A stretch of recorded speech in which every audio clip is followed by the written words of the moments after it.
some lean papers on how to change the process side of technology integration, but with that, I will leave it to you, Lori. Go for it. Absolutely.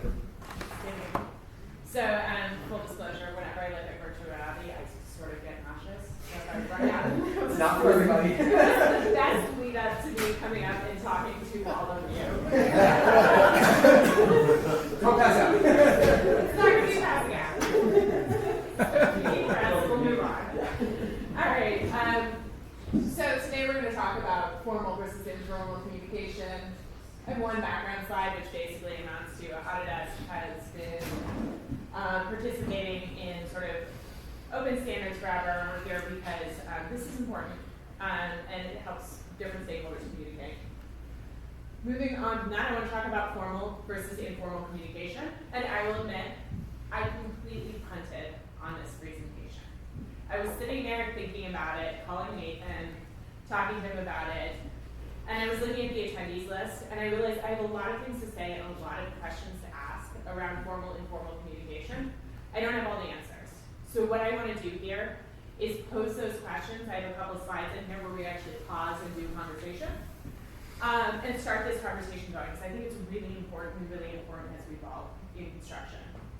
And it kind of has come up a couple of points today. I think, Brad, you said in the beginning, you were introducing a project, and you said you had a certain percentage of confirming RFIs. What are confirming RFIs? The implication there is that a whole bunch of informal communication happened, and then they were formalized through the paperwork. Also, some of the tech folks coming in from other industries, they said they arrived in construction, and they're like, what the heck happened? How did we get here? And I think that ties a lot into the connection between formal and informal communication. And the other shout out I want to give, of course, is to Nathan. A lot of what I'm presenting today was a collaboration with Nathan that we did for the international group. I just said crazy shit and you said what makes sense. This is basically what happens between us. So let's talk about, so the two big questions, I would say that just to get in your heads as we're going through this presentation, is we've entered the world of cloud computing. And a lot of people talk about cloud computing and cloud-based software programs as this platform for collaboration. Absolutely true. The other byproduct is we have endless audit trails and documentation. Everything we do is recorded. So I'm going to put that out there, the documentation, and I'm going to pose the question to you guys to start thinking about how does that change how we treat formal and informal communication on the job site? And then also the other sort of general question that I want to put out there is, with formal and informal communication, do the same data exchange standards apply? Or is there different standards that make sense for each one? I don't know the answers to those, but that's a couple of the questions we want to address today. So first, formal communication. The way I define formal communication is any communication that goes along contractual lines or is sanctioned by the contract. So you're seeing your typical design bid build contract over here. And then I also want to point out some of the language from the contract. So what we have here is the AI contracts for construction and also between the owner and the architect. Then I'm going to point out some of this language. The contract documents shall not be construed to create any contractual relationship between the contractor and the architect. Shop drawings, product data, samples, and similar submittals are not contract documents. On the architect side, architects shall not have control over responsibility for construction needs and methods. Shop drawings, product data, but are checked only for the limited purpose of checking for conformance. The architect's response to RFIs shall be made in writing within time limits agreed upon. So what I want to point out here is we've got this whole idea of formal communication that goes along contractual lines, and then the contracts are written as a hedge against taking any liability or any responsibility or ownership for this formal communication. So it's sort of this lifeboat that we cling to, but I wonder if it's actually sinking. And I mean, when you get into construction disputes at the end of the job, we cling to these pieces of paper, and they may not be as effective as we think they are, but they're all we have. So another thought to throw out there. Informal communication. So on the right, this comes from a case study, and it was just basically a who calls who on the job. So again, design bid build contract. And we were looking at, of the participants on the job, who calls the other participants. And what we noticed is a lot of communication that doesn't go along contractual lines. rather strange from a risk management point of view. What is your motivation to call somebody that you're not contractually protected along those lines of communication? And I think the answer is you need to talk to that person to get the job done. So we've got this additional cognitive dissonance where we've got these contractual lines of communication, but we need additional communication to actually complete the projects. But then you are exposing yourself potentially to risk and liability. Additionally, I really like this example on the right, and I borrowed this graph, and a lot of the graphs I borrowed is from Cynthia Sau's thesis, and this is the process of designing and supplying lights on a job. If we worked on a job, we all know there's like this weird, it's a G thing.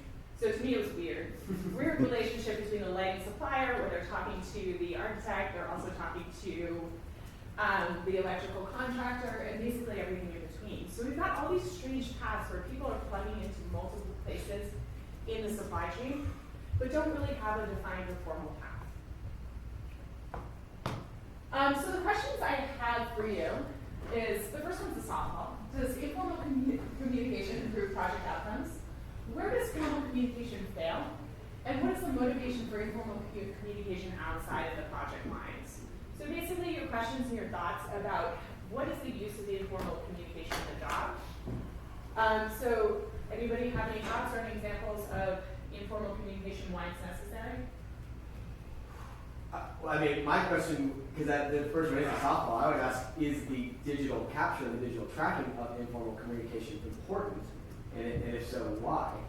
You know, because I think part of it is we only track the things that are formal, but then if you track them formally to, you know, the whole deceptive side that GCs do, I think that's where we run into the issue. So should everything be tracked and then tag it formal or informal, or should it be just don't even worry about informal and just have it be more free formal? Yeah, I like that. You know, what if there is no formal communication? Like, what if you took a job and there was no formal communication if you had informal documentation? Does that give everybody the heebie-jeebies? Well, is the technology really blurring the line between the formal and the informal? Because I think that, like, the approach that we've taken is we've got an RFI entry that has a Slack-like channel of informal communication, but every step gets tracked because the technology has allowed it. So I can see that the engineer asked of the architect on such a date and such a time, and the response, and the formal communication gets put into a little bit of a different field titled answer. But you still have all that. Now, we make the claim that that is the context that will turn that little piece of information into the actual knowledge that you need to build, right? But I kind of argue that because of what you said, those contract vehicles are not as protective as we think they are. So if somebody says something in those comments and that gets shown in a court of law, you're completely on the hook because of that, even though it was informal. So I think that the technology has made these questions kind of moot. It's like there is no more informal and formal.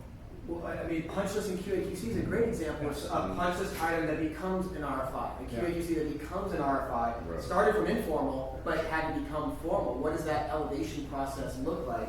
Is it an elevation process or is it a post-tagging process? You know, if you take the idea to take your point to sort of its conclusion, if you're tracking issues on a project, and instead of elevating an issue to then become an RFI and extending the process of getting response, if you could say some way that we want to enter this into the formal record as an RFI, the previous documentation in as a formal RFI. So asked and answered. I think we do that a lot, actually. So. I think one of the challenges with that, though, is you don't always necessarily collect all the information you need in that informal question or informal communication. So things that, you know, maybe you're out in the field walking something with an architect and you ask them what to do in a certain situation.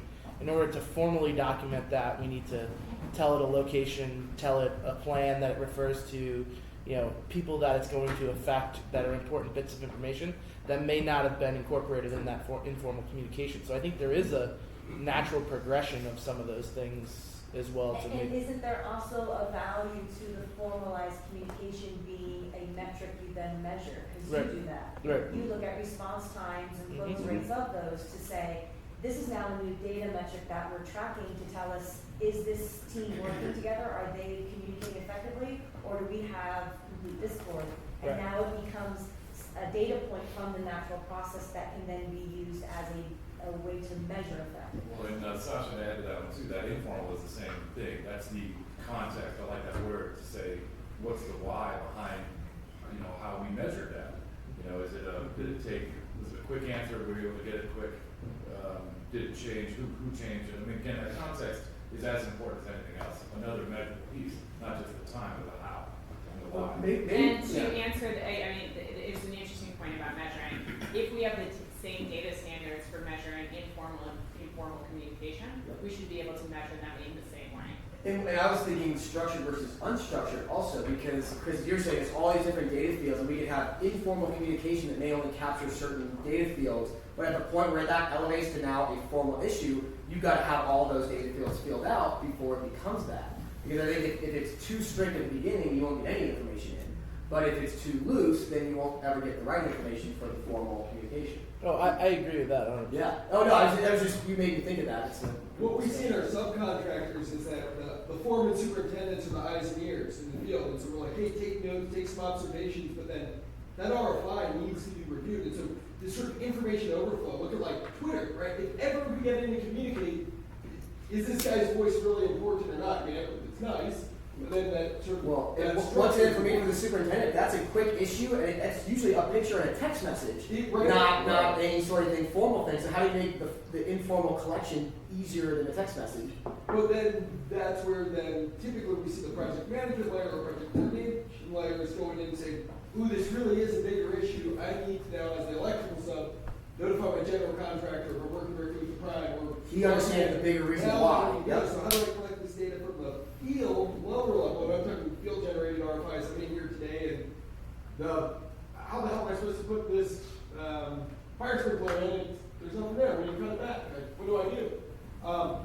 That information is a quick picture from the foreman superintendent. Typically, then that bubbles up, and if that information went directly to the general contractor or directly to the architect, and with, as you said, not with the direct location where we are, it might not be as valuable or could just become noise. Well, I would write that it's going to delay the process. I mean, if you're at that level, you have too much back and forth. And like, I don't think you want to document every informal communication, because then people aren't going to do it. They're going to worry about the risk that they're exposing themselves to. So the interesting thing I hear here, there's another question slide is the amount of information in formal communication versus informal communication, and the gating of who needs to see what, how is something elevated through, how is something processed through the system. I think to keep in mind, and it's an interesting point, is with cloud computing, because there's this documentation. If Sasha and I talk about something informally on a project through using the program, there's a record of it. It may never go to the architect, but it's kind of a different way of thinking and accessing information. How do we take advantage of that? Think about that again too. The record is informal or not. If I write it down, legal teams can get it. So this is the problem. Like, who am I going to share it to? So yes, I protect data, but the second I go into litigation, it's out there for someone to go poke into, and now I'm on the hook for it. Yeah, so endless documentation means that, down the line, and we're still thinking, it is with the contract structures, it is hard for us to get away from the liability mindset. And if I were managing a project today, that would be forefront on my mind of, how am I protecting my liability, because that's what I'm contractually incentivized to do. And so that's an interesting conversation. The other thing I'd throw out there is, okay, when does the informal need to be formal? And I used to do written coordination, and we would talk about a lot of informal issues. And so we would toss out there, I would give the rule that an official RFI needs to be written when it changes changes anything to do with code, when it changes anything to do with the aesthetics of the building, affects the architectural code, aesthetics, and one other which will come to me. Scope. Thank you. And so, there's that distinction of if we're tracking informal communication, is there a gateway or is there a test we can apply against that informal communication that this needs to be formalized and incorporated into the contract documents. So with that, I'm going to shift topics slightly. And I'm going to talk about work structuring. And this again goes to a lot of the conversation that has come up today. Work structuring is essentially looking at a supply chain within a project and deciding what works needs to be done, when, and by whom. So this very much gets into the cyclical design conversation versus the linear construction conversation, and also gets into the question of when do we resolve the problems and how do we resolve the problems with the informal and formal communication. So if you look at the project, you've all seen this curve. It's the cost of change, and the ability to impact. I also put it up because I think this is the most abused slide in construction presentations. And I was looking for it, and basically, you've got these other curves down here. And curve 3 is the status quo, as I found out, and curve 4 is whatever improvement I'm advocating for. So it's thin, it's lean. It could be Lori Spillers on your job. You know, but this is, and I think it goes to this is intuitively true, but you know, sort of how do we flesh this out and why it's true without these sort of extraneous arguments at the bottom. And the diagram I like for that is actually this, the 4 phases of project delivery. And what this goes into is sort of the design phase, the value definition, and the representation. And then we've got this line which is called the boundary of boundary realization, and on this side we've got the realization. So in simple terms, what this is this when something goes from the virtual to the real. When we start, like this boundary realization is when we commit resources to something. And this really speaks to that previous slide with the cost of changes. Once you start committing money and planning, it's going to be a heck of a lot harder to change anything. So I think this slide really goes to sort of explaining what exactly is going on in the project. And the other thing that we like to recognize, or at least recognize in the slide, is that we've got a number of things going on. We've got, especially with a phase project, or really any project, you've got your structural package, you've got your interiors package, you've got your curtain wall. Each of those individual trades goes through this process. Your structure is going to be designed and bought out way before your interiors package, probably before your curtain wall. And so you've got different boundaries of realization on this job. All of your scopes are moving through different processes on that, in this diagram. And then, so each of your scopes can also be defined with work structuring. So if we look at it, what is work structuring? It's basically breaking down, as I said, what should be done by whom. And you break down this big problem, this big design problem into little chunks, and you parcel it out to people to solve. So your architect's working on the aesthetics, your stone guys picking up stones that are appropriate, your facade contractors coordinating everything. And we can go through and we can look at the interactions between people as you move through this process to get ready for construction. And if we look at this, we've got formal and informal communication all the way through. So this is, again, borrowed from Cynthia's app. It's the selection process for stone on a particular project. And if we look at it, I'm not going to go through every step. We have this period of informal communication that happens between all the different parties of what is the right type of stone, how are we going to select it, so that when the stone samples are already submitted, they're not in the blue. The conversation's already happened. We're just staring down the process. And then we go through this, again, this informal communication about those 3 samples. What are we going to do with those samples? Which one is appropriate? And finally, formal approval. So any work structuring process is filled with informal communication and the formal documentation. And so if we look at that, we can go through and we can look at some processes. I think I did steel. So detailing, spittle, release for fabrication. And then you've got your fabrication delivery. But as we pointed out before, that's not the only supply chain on the project. We've got many different supply chains on the project, all of which have a different boundary of realization. And then we have communication on each of those between the design team and between the contractor. And then coordination between the trades. So if you look at it, you've got trade-to-trade coordination, you've got architect-to-architect, well, design team-to-design team coordination, and then you also have design team-to-trade coordination to make sure everything arrives, is constructible on the project. So all sorts of communication, which we can say, the design team to contractor can be taken care of through formal communication. The contractor to subcontractor, formal communication. But then we've got these weird things, the subcontractor design team, subcontractor to subcontractor, which is that this communication that you need to have to coordinate your work but does not fall under contractual pathways. And so, if we understand this process as a team, and if you understand how your projects are enrolling, what it does is it gives an opportunity for a team to actually sit back and rework the communication pathways. And you know, it really takes a step back because we just go through and we do what we've always done and we talk the way we've always talked. But by taking back, looking at the work structure on a project, we have the opportunity to create change. So I'll present one example from the work that Nathan and I did. If we look on the right, we have sort of your left. We have the typical RFI process, which is that release a drawing, the contractor reviews the drawing, the contractor submits a change order for that particular drawing because it's a new drawing set. It goes back to the owner for review. There's a cycle of RFI response, you know, RFI off the new sets, response from the new set, RFI response from the new set that probably goes into the change order, and then you make ready for construction.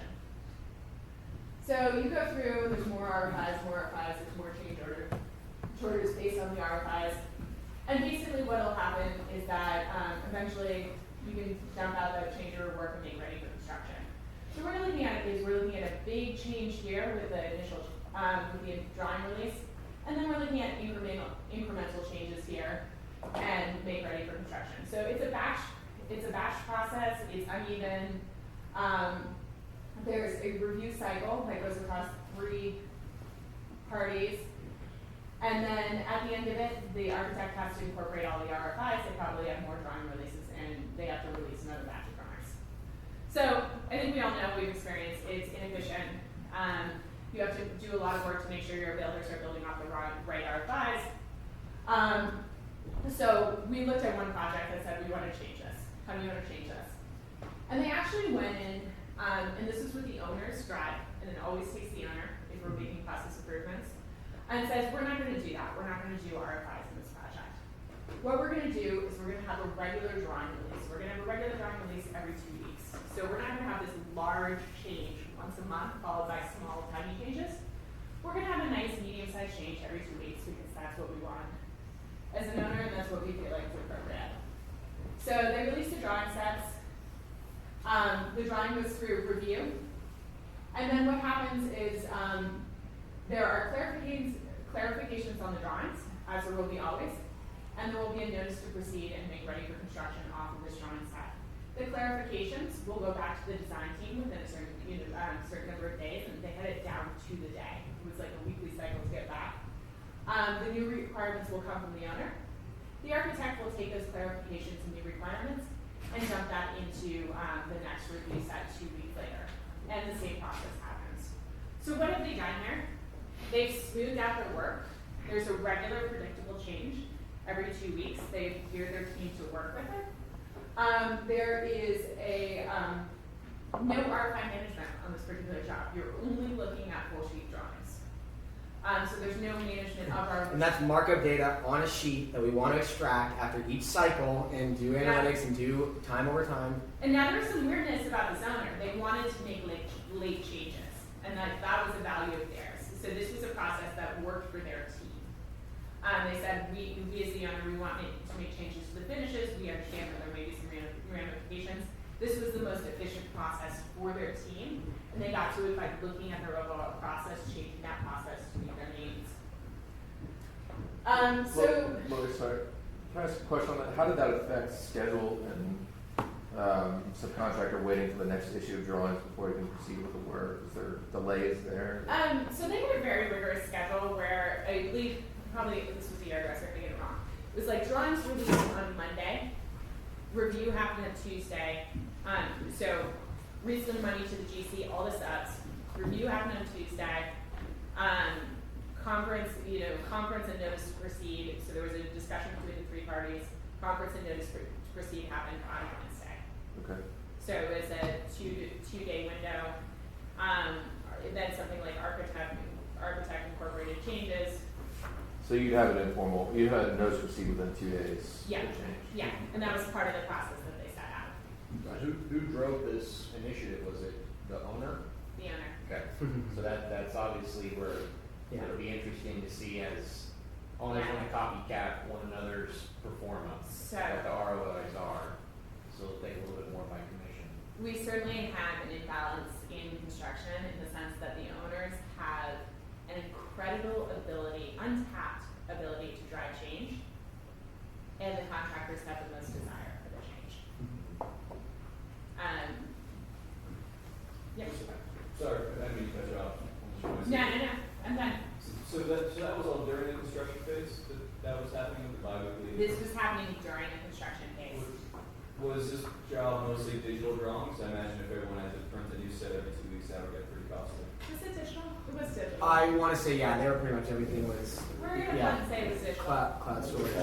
No, and actually, no, that was the whole thing, is it was always reissuance of full sheets. Any one little change on a sheet meant a full sheet revision, and it was always just sent through the cloud of, hey, here's the latest set, and go pull it from there. If the sub one downloaded every 2 weeks, I guess they could, but I don't think the GC held on to their own paper set, I don't believe. So, yeah, I mean, I have some questions up here, but to your point, but I don't ignore them. To your point earlier, Nathan, and you're the timekeeper on this because I'll talk forever, but this is my last slide. To your point, Nathan, about, I think you mentioned earlier, are we solving the right problem with RFIs? I think we need to address the reality of today, which is we need information standards for RFIs or issues or informal communication as it exists today. I think the industry as a whole needs to be looking at different ways of formalizing information. So the whole sheet replacement, it's got to be possible. I think the essence behind informal and formal RFIs is accountability. Our past processes, we had to put it into this RFI bucket in order to enforce the accountability. Who provided the answer, was the right person who provided it, was it followed up on, was it answered correctly? And that's where we all get so irritated with the people that give fake RFI answers. Right. We've all seen those before and had to go instruct somebody on their ignorance. But then what we're doing now because your system, all of the essence of an RFI was still there. We're issuing drawings. We're doing that on a few design build projects right now. We're getting rid of the RFI. They're just reissuing the drawings. It goes out. We have a set. It's electronic. Everybody gets the issue.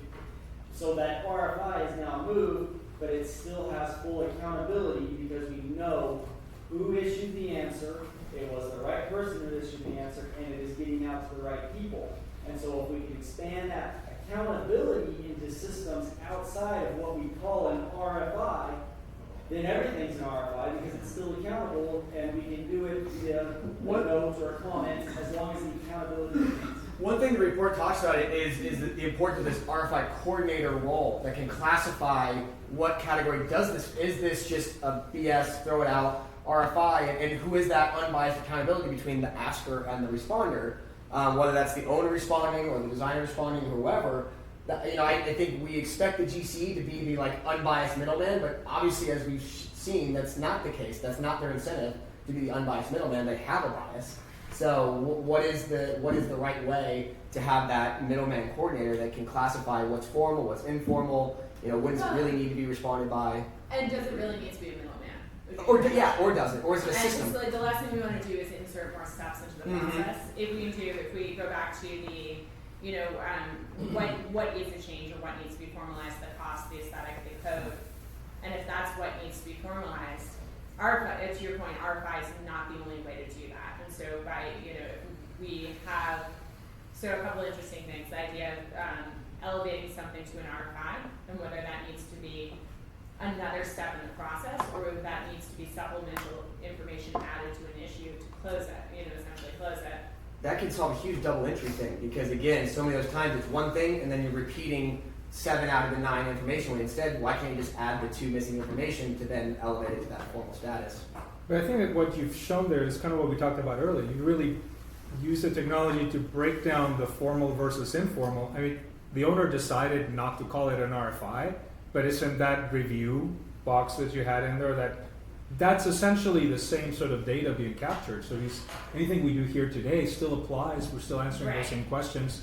I work with a general contractor that they don't use the word RFI, they call it BIMCON. And everybody's much happier for it, but it's the exact same thing. And it becomes less the RFI that's important. What's important is project name, project number, author, those things. And we'll define it based on RFI today. And in the future actually, they apply. the interesting thing about that particular contractor, as I understand it, is that they build from the BIM cons. Yeah, and the owner is given all kinds of presentations all over the world talking about how they had no RFIs. Yeah. They had 2,500 BIM cons. Oh yeah. Right. But they didn't have a single It's in over RFI. time. Yeah, exactly. And I think we can say the name of the contractor because they published this, but it was LCL, right? Yeah.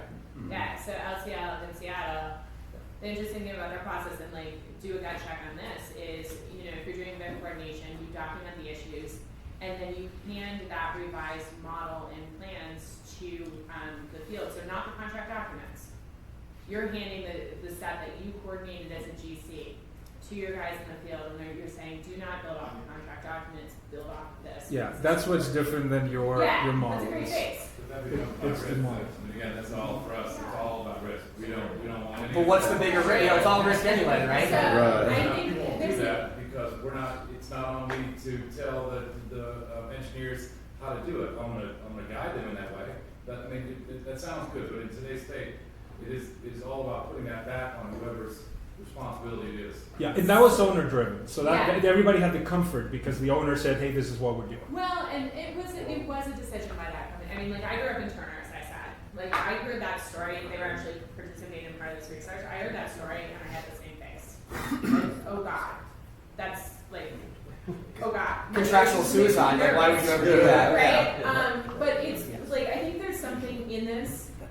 We have that documentation, but I think there's something going on in the construction industry today, which is the perception of risk, versus where the actual risk lies.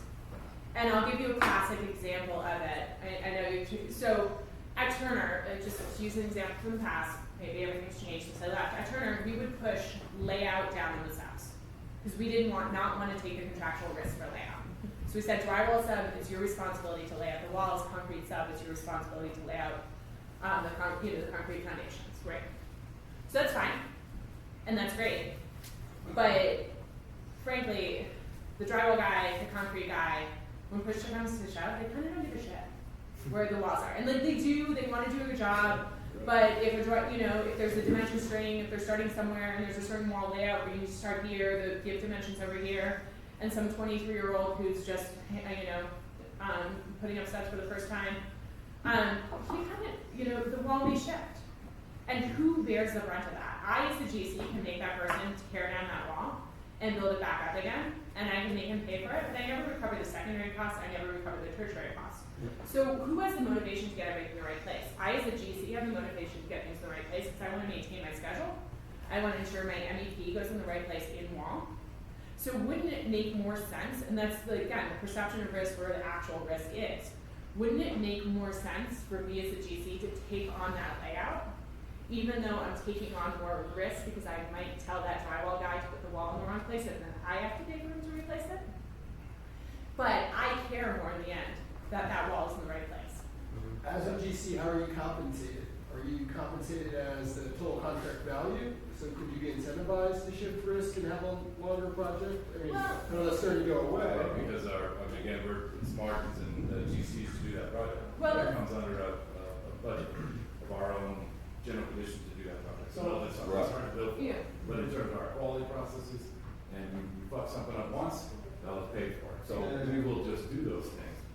Back that layout, we're taking that risk on. Well, who owns the risk? Yeah, we haven't talked that much about the difference between EPC and AEC. We're talking about this last night because you're absolutely right in the AEC world when the GC has to, everything goes through the architect, even if it's an engineer.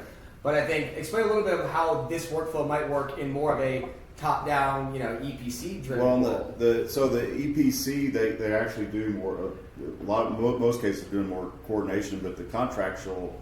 There's a lot of contractors different because a lot of the larger EPC projects, capital projects is, I guess they're more like a cost plus reimbursable.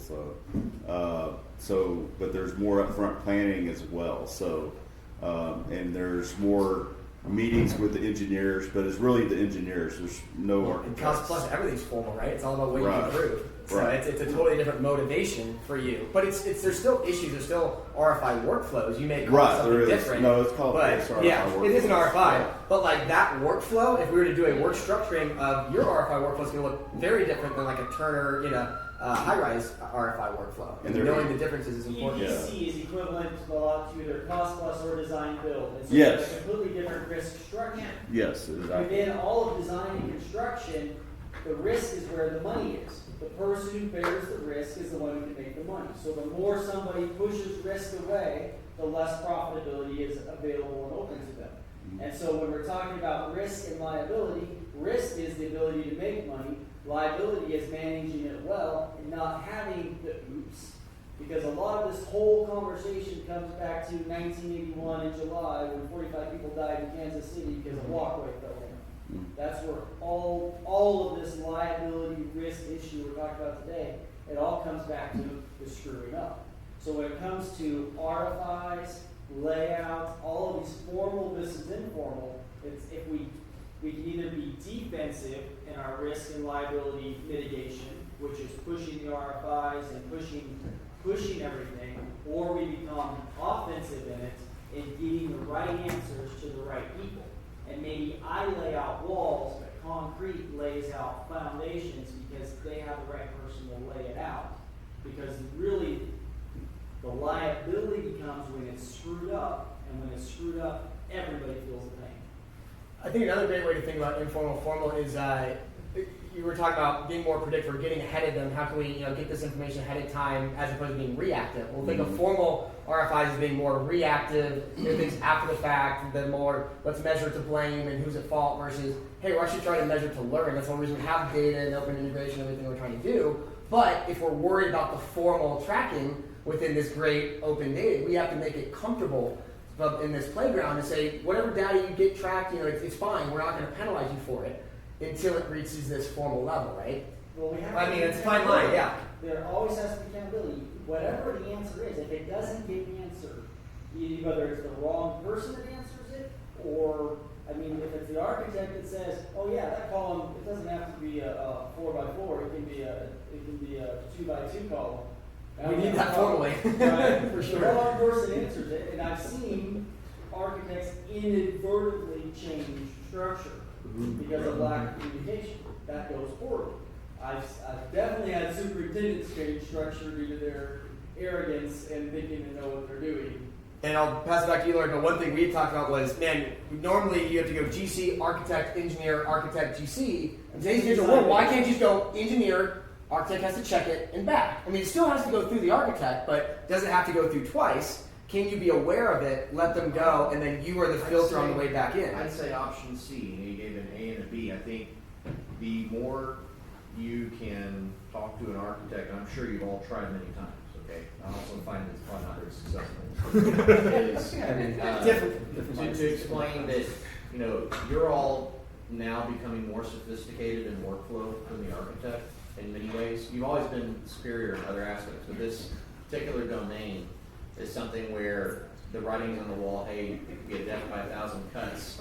If you're not actually with us physically in the BIM coordination, like I attend 6 hours of BIM coordination a week myself with all the subs in the GC, because when it comes to informal, there are a lot of things you're doing on the fly, like, okay, can we move this whole line of lights, this whole east-west corridor over? Sure. Well, does it need to be a formal question? Sure, but what we'll do in the end is have a RFI, and there will be the BIM report, coordination report, because everybody's trying to get layout and sign off. And there will be a singular RFI that will identify anything that is incurring cost as a separate RFI for the sake of audits, tracking, your project management, your third-party management, the owner. And then the separate RFI is anything that's kind of a soft, informal, but still want to cover your ass move that's not going to incur costs, whether it's reconfiguring an elbow or whatnot. So if it's cost incurring, I argue that obviously it needs to be an RFI. If it's not cost incurring, whatever you can do to bundle those together and explain to the architect, hey, we can get 20 RFIs knocked out of all these informal moves that do not incur cost, and everyone's agreed to that, or I'm just going to make it rain. And the architects, I'll tell you more times than not, unless they've got an owner that's said, hey, you can write and spec use Procore or proprietary system, we're still working on analog Excel spreadsheets and stuff a lot of the time. That's not me or the teams I work with, but it's still very commonplace. Okay. I mean, to wrap it up, you know, sort of the things, we're going this afternoon, we're going to be talking about standards, we're going to be talking about exchange of information. And so, you know, I think it's been really interesting here to talk about,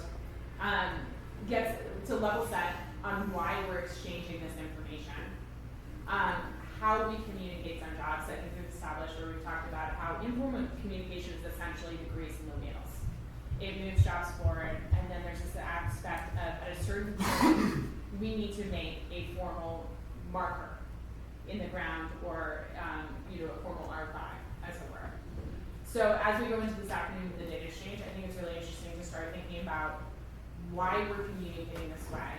What part of the process is sort of a received tradition, to use one of your words, and what, you know, how can we start moving this process forward with some of these data standards and rethinking how we exchange information and how we mark things as formal. That's all I got. Cool. So food came early. Is anybody hungry? Yes? Yeah. What do you guys think? Because we're always playing audibles, and we built in our little lunch buffer. What if we grab food, come back in about maybe 20 minutes or so? Charles, you want to start? We just present during lunch, and we'll cover the last two presentations over lunch, and then we'll talk about the breakouts and actually move the tables apart and shut these doors. So let me go.